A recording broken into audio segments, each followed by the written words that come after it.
afternoon, everyone. Welcome to Delta Entertainment. I am your host, Lika Kenobi. And before we get started, I would like to please hit that like button and please subscribe to my channel. Would appreciate that very, very much. All right, we got that out of the way. Let's get into this.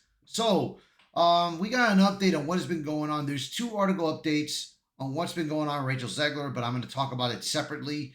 So this first one is pretty similar what happened with Gina Carano, but in a different case of how Disney's handling things. So let's take a look at this.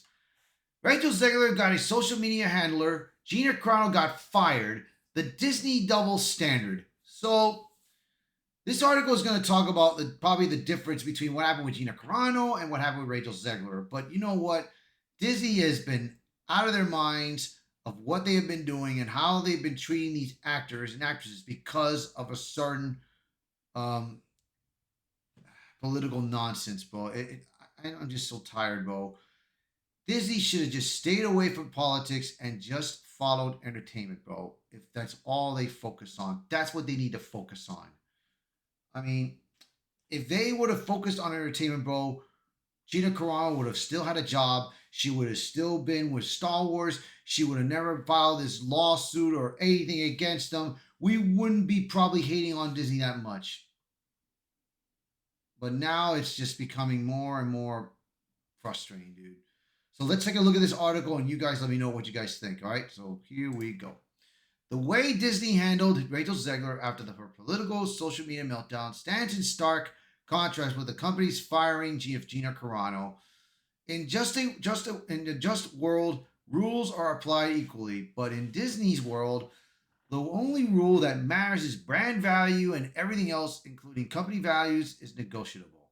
This week, Variety Exposed revealed that Disney assigned Snow White actress Rachel Zegler a personal social media guru to review her posts after she published political messages that alienated a significant portion of the American public, among them, screw Donald Trump, and made Trump supporters and Trump voters and Trump himself never know peace. Think about that. A lead actress in a $270 million Disney family firm. Why do they always say 270? The film was worth more than 270. It was worth 350. I don't know what. You see, Disney tries to put this in there, bro. But this 270 is probably how much the movie costed, but that it did not. It's probably did not include all the movie budget and everything. That could be the case. Why? That could be the case. Why in this? But to me, it's a 350 million budget. Disney family film opening wished fortune on half the country not years ago during the run-up to the film's release in 2024 and Disney's response. Not termination, not a public reprimand, not even an apology. They hired her a handler in secret. They allowed her to maintain her public reputation and never directly responded to her behavior. Meanwhile, Gina Carano was fired from Mandalorian, not for threats, not for burglary, not even for naming anyone, but for posting a meme. That's it. No profanity, no calls for division, no aggressive tirades. Disney and Lucasfilm fired her and dragged her through the mud in a public social media post. They burned her entire reputation to the ground over a meme. The contrast between how Disney treated these two women reveals more than a double standard. It reveals a calculated corporate hierarchy of values where behavior is tolerated or punished based not on ethics but on utility. Protecting the asset, not the message. According to Variety, Zegler's social media outbursts were so disruptive that Disney had to assign someone to monitor her accounts. The post that violently crossed the line, telling Trump voters to never know peace, wasn't her first offense. Months earlier, she posted Free Palestine on a post promoting the trailer for PG-rated Disney remake, leading to backlash so intense that Disney had to hired security for co-star Gal Gadot, who became a target due to Zegler's post. At that point, producer Mark Platt reportedly flew across the country to plead with Zegler to take down the post. She refused. Yet she kept her job. She got flown around the world and created peace promo reels She was shielded, polished, and managed. See, this is the post that she posted on Trump supporters and Donald Trump himself and the voters, and it's just very bad, bro. And of course, nothing happened to her, bro. This just tells you, man, that how bad things are, bro. So now we know why her sudden apology felt so robotic. At the time, many noted the difference in grammar, tone, and structure. It was polished corporate speak, not her voice. That's because it wasn't. It was manufactured damage control, written by people Disney hired to babysit her Instagram account. This wasn't an apology. It was a script. We honestly be shocked if she was the one who hit send. Before that, Segler had reportedly thrown a hissy fit about not getting an invitation out to the Oscars. She had also publicly banished the original Snow White on more than one occasion, spitting on the very legacy of the Walt Disney himself in the eyes of many fans. Meanwhile, Gina Carano faced a firing squad. Gina Carano, on the other hand, shared a meme encouraging viewers to think about historical patterns of the social targeting. There was no hate in her message, no vulgarity, no call for violence or division. This came after she refused a mandate to put pronouns in her Twitter bio and eventually added beep bop boop. In response, in the insane outcry against her for this simple stance, Carano never deemed or even criticized anyone's lifestyle. She simply refused to participate. Of course, they forced her to go to a freaking group thing of all these transgenders, all these weirdos trying to talk to her like they did with Ben Shapiro, by the way. Not like what they did with Ben Shapiro. And she had enough. She had enough of it. And she left. It was just ridiculous. It was just so ridiculous of what they did to her, man. You know, I mean, you don't ask Pedro Pascal to go in there, do you? Or Rachel Zegler. Why don't you put their behinds in that damn thing? See how they feel. And in response to this massive bullying, campaign was launched against her, spearheaded by Disney darlings like Leslie Heelan and, yes, Rachel Zegler herself. Disney wanted Carano to take part in a virtual struggle session where she was expected to face a panel of gender activists and to be re-educated. This would be the virtual equivalent of being placed in the stockades in the town square so that the villagers could throw out old fruit at you. There's no indication that Disney ever requested Zegler to participate in any kind of humiliating publicly stunt. Carano refused to put herself through that ordeal. Then when she shared the aforementioned meme, Disney fired her.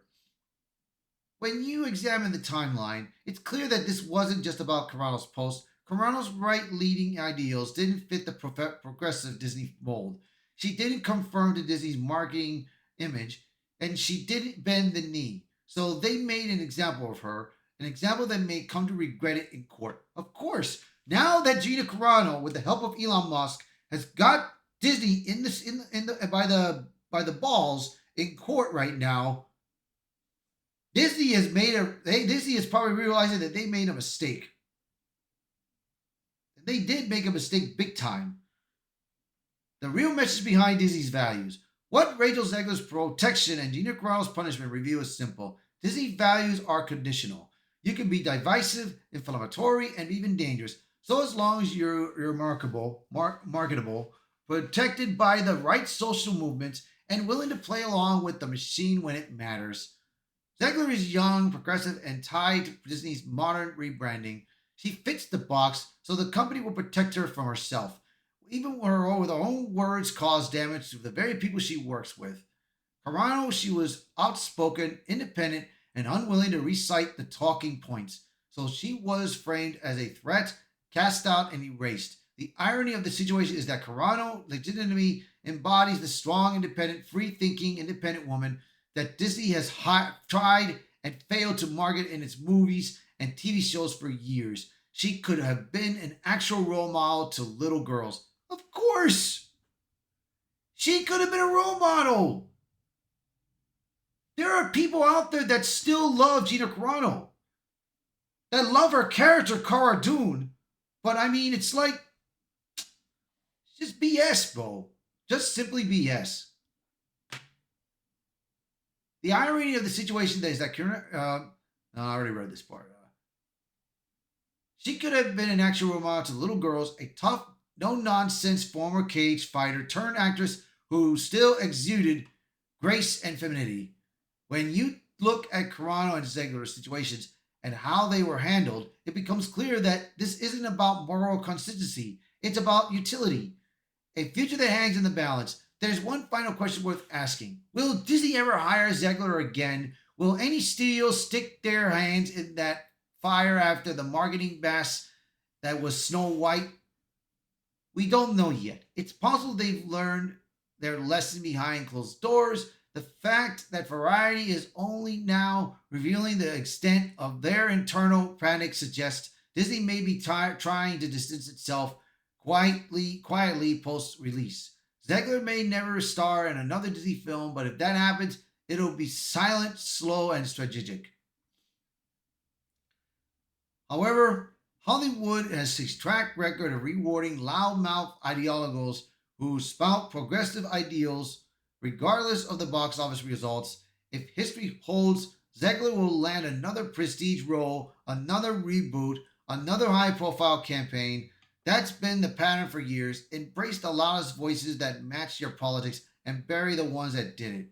In contrast, Carano's still fighting in this time in court. Her lawsuit against Disney, funded by Elon Musk, alleges political discrimination and wrongful termination. With this new evidence from Variety, she doesn't just have a claim, she has a case study. The irony here is that Rachel Zegler bullied and demonized Carano, and now her action might be the key to Gina's ultimate victory over the House of Mouse. Because while Zegler was given handlers, Carano was given headlines. While Heather was insulted, Carano was incinerated. And while Zegler got protection, Carano got punished. Disney's definition of kindness, inclusion, and accountability only applies when it's convenient, and the rest of the world is finally catching on. Well, yeah, exactly, dude. I mean, they could have treated Gina the same way. They could have treated Gina Carano the same way. Try to protect your actors. They could have just done that, but they did it because Gina does not want to bend the knee to nothing of what Disney wants her to do. So, I mean, I hope Gina gets her case and I hope she wins by a landslide, dude. And for Zegler, Disney better do something about that. I think they need to do is just fire her behind and just be done with it, bro. So that's going to be it for this article. I will be talking about the next one in a bit. So thank you all for watching this video, and thank you all for being part of this channel. So please, let me just get here, right here. Okay. Share this video, post a comment below. Let me know your thoughts. And as always, thank you all so much, and I'll be seeing you all until next time. Bye, everyone.